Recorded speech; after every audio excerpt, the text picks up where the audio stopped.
आराधना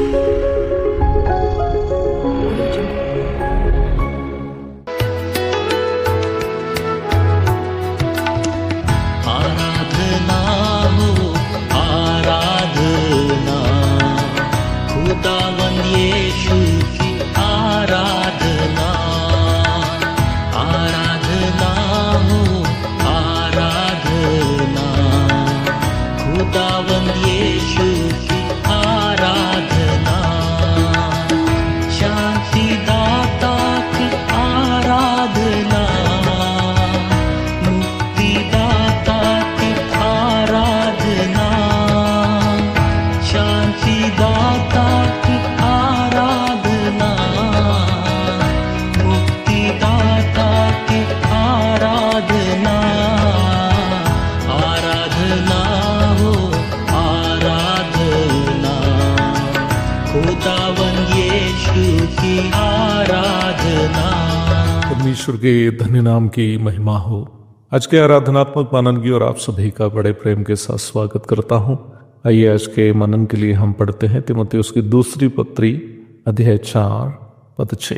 क्योंकि अब मैं अर्घ के समान उंडेला जाता हूं और मेरे कूच का समय आ पहुंचा है। मसीही आराधना में प्रभु भोज को अपवाद के रूप में रखा जाए तो बहुत सारी प्रथाएं नहीं है करने के लिए।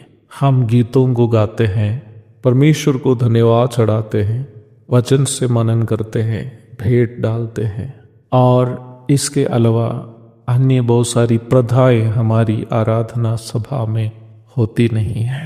परंतु जब हम पुराना नियम की ओर जाते हैं, आराधना कर्म में ही पूरी हो जाती थी। आराधना का मतलब पुराना नियम में कुछ प्रथाएं थी, कुछ कर्म होते थे, उसे किए बिना आराधना कभी पूरी नहीं होती थी।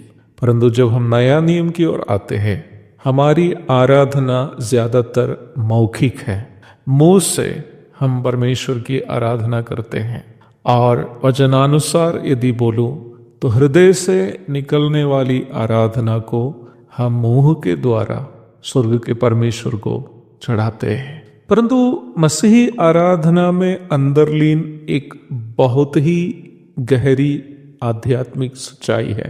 उस आध्यात्मिक सच्चाई को जाने बिना, उस आध्यात्मिक सच्चाई के अनुसार आराधना चढ़ाए बिना, हम यदि केवल मुंह से गीतों को गाए, केवल मनन करें, केवल परमेश्वर को मुंह से धन्यवाद चढ़ाए, केवल रोटी और दाखरस से भाग ले, तो वो आराधना जो हम चढ़ाते हैं कभी भी अर्थपूर्ण एक आराधना नहीं हो सकती। मसीही कलीसिया की आराधना में अंतर्लीन एक आध्यात्मिक सच्चाई है। वो बहुत बड़ा एक आध्यात्मिक रहस्य है। परमेश्वर के साथ एक व्यक्तिगत जीवन से संबंध रखते हुए केवल हम उस आध्यात्मिक सच्चाई का अनुभव कर पाएंगे। प्रेरित पौलुस एक ऐसा व्यक्ति था जो प्रभु के साथ एक गहरा व्यक्तिगत संबंध रखता था। इसलिए ही पौलुस इस बात को अच्छा से जानता था कि मसीही आराधना का सारांश क्या है। तीमुथियुस को भेजी गई दूसरी पत्री प्रेरित पौलुस की अंतिम पत्री है। रोम में दुष्ट सम्राट नीरो के तलवार से मारा जाने के पूर्व, प्रभु के पास जाने के पूर्व, उन्होंने अपने प्रिय शिष्य तीमुथियुस को ये पत्री भेजी थी। निम्न पत्री के सबसे अंतिम अध्याय से है हम वो पद पढ़े हैं जो प्रारंभ में पढ़े हैं। हिंदी में इस पद को हम इस प्रकार पढ़ते हैं, क्योंकि अब मैं अर्घ के समान उंडेला जाता हूँ। हिंदी में जब हम पढ़ते हैं तो ये वर्तमान काल में हमें होने वाली एक घटना के रूप में समझ में आ जाता है, लेकिन अंग्रेजी में ये भाग इस प्रकार है, for I am already being poured out as a drink offering. I am already being poured out as a drink offering. मैं अर्घ के समान उंडेला गया हूं। यही है उस पद का वास्तविक अर्थ। यह पौलुस जो परामर्श कर रहा है जिस ड्रिंक ऑफरिंग का, वो पुराने नियम में यदि हम जाएंगे, गिनती की पुस्तक अध्याय 15 की 1 से 16 तक के भाग यदि पढ़ेंगे तो वो एक ऐसा ड्रिंक ऑफरिंग है, अर्थात किसी पानी समान वस्तु को बलिवेदी पर उंडेले जाने की प्रथा को ड्रिंक ऑफरिंग कहते हैं, या अर्घ के समान उंडेला जाना कहता है। ये अक्सर किसी बलि के साथ साथ किए जाते थे। गिनती की पुस्तक अध्याय 15 की 9 और 10 पदों में हम इस प्रकार पढ़ते हैं, तब बछड़े का चढ़ाने वाला उसके संग आधा हीन तेल से सना हुआ एपा का 3/10 अंश मैदा अन्नबलि करके चढ़ाए, और उसका अर्घ आधा हीन दाख मधु चढ़ाए, वो यहोवा को सुखदायक सुगंध देने वाला हव्य होगा। इस भाग की गहराई की ओर जाना मैं अभी नहीं चाहता हूं, क्योंकि हमारे पास पर्याप्त समय नहीं है, परंतु अर्घ क्या है वो यहां से आप अवश्य समझ सकते हैं। चढ़ाई जाने वाली बलि के साथ अर्घ भी चढ़ाए जाते थे। तीमुथियुस को भेजने वाली अंतिम पत्री में पौलुस कह रहा है, मैं उस अर्घ के समान उंडेला गया हूं, अर्थात मेरे जीवन को मैंने अर्घ के समान उंडेल दिया है। कैसे? बलि के साथ। कौन सी बलि के साथ? प्रभु यीशु मसीह ने जो बलि किया है, उस बलि के साथ मैं खुद को एक अर्घ के समान उंडेल दिया है। मेरे प्यारो, हमारी आराधना में, नया नियम की कलीसिया की आराधना में अंतर्लीन सारांश आप पौलुस के इस शब्दों में देख सकते हैं।